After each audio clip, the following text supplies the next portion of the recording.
Listen, sit in an empty room for 30 minutes. No phone, no music, no nothing, just you and silence. You can't do it. That's not boredom, that's withdrawal. You're not disciplined. You're dopamine addicted. And you don't even know it yet. You can't stand in line for 90 seconds without pulling out your phone. You eat every meal with a screen in your face. You wake up and immediately scroll for 40 minutes. You call it relaxing. It's not. You're running from yourself. Every silent moment triggers panic. Every second of stillness feels like torture. You fill every gap with noise, content, stimulation, and deep down you know something's broken. You can't be alone with your own thoughts for 5 minutes without your brain screaming for a hit. That's not normal, that's addiction. Here's what nobody tells you. Your brain isn't designed for this level of constant stimulation. I've studied dopamine neuroscience and tested this protocol on myself and hundreds of others. This isn't theory. This is how you rebuild a broken reward system. In the next 3 minutes, I'm giving you the neural reset protocol. 7 steps that rebuild your baseline dopamine sensitivity. This isn't monk mode for 30 days. This is clinical desensitization that actually works. Pay attention. 1. Take the boredom diagnostic. You can't fix what you won't measure. Set a timer for 30 minutes. Sit in an empty room. No phone. No book. No music. Nothing. Note when you first feel panic. Most people hit it at 3 to 7 minutes. Write down your breaking point time. Your ability to sit in stillness directly correlates to dopamine regulation health. If you can't tolerate 30 minutes, your dopamine baseline is destroyed. Skip this diagnostic and you'll keep lying to yourself about how in control you are. The truth only hurts if you're living a lie. 2. Start with 5-minute resets. Jumping straight to 30 minutes causes failure. Every morning, sit still for 5 minutes. Total silence. No meditation music. No calming sounds. When discomfort hits, breathe and sit through it. Do this for 7 days straight before increasing. Graduated exposure therapy rewires neural pathways without triggering panic. You rebuild dopamine sensitivity incrementally the same way addiction built up gradually. Rush the process and your brain rejects it. Discomfort is the price of freedom. 3. Identify your escape mechanisms. You can't quit what you don't track. Track every time you reach for stimulation during one full day. Count phone checks, snack breaks, tab switches, music playing. Most people hit 150+ stimulation events per day. Your brain automates escape behaviors to avoid stillness. Awareness breaks automation.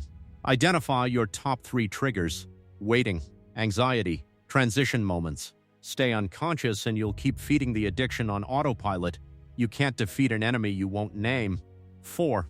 Create mandatory boredom windows.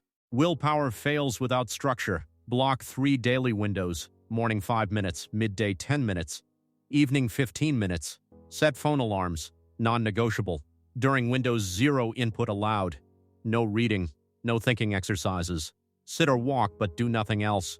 Dopamine receptor upregulation requires consistent understimulation periods. Studies show 2 to 3 daily boredom windows restore baseline sensitivity within 14 to 21 days.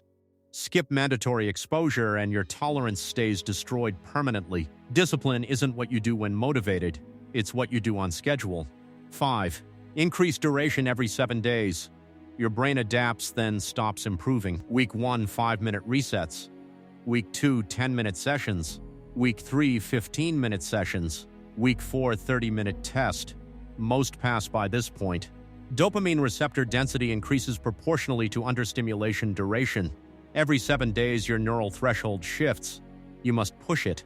Stay comfortable at 5 minutes forever, and you'll never rebuild full tolerance. Comfort is the enemy of growth. 6. Eliminate background stimulation. You're still feeding the addiction through ambient dopamine.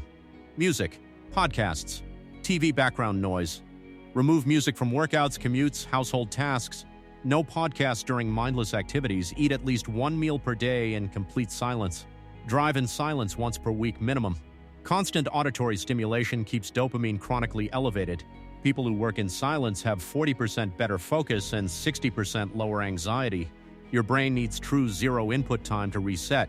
Keep the background noise and you'll never experience actual stillness. Silence isn't empty. It's full of answers you've been drowning out. 7. Pass the 30-minute retest. After 4 weeks, retake the original diagnostic. 30 minutes. Empty room, zero stimulation. Notice the difference. Panic is gone. Stillness feels neutral. Clinical benchmarks show 30-minute boredom tolerance indicates healthy dopamine regulation. Most addicted individuals can't surpass 8 minutes initially. Passing this test proves neurological reset. If you fail, add 2 more weeks at current level, then retest. Never retest and you'll never know if you actually fixed the problem. Results don't care about your excuses. You either pass or you don't. These aren't just exercises. This is how you separate yourself from the weak masses who can't sit with themselves for 5 minutes. Most people will live their entire lives running from silence.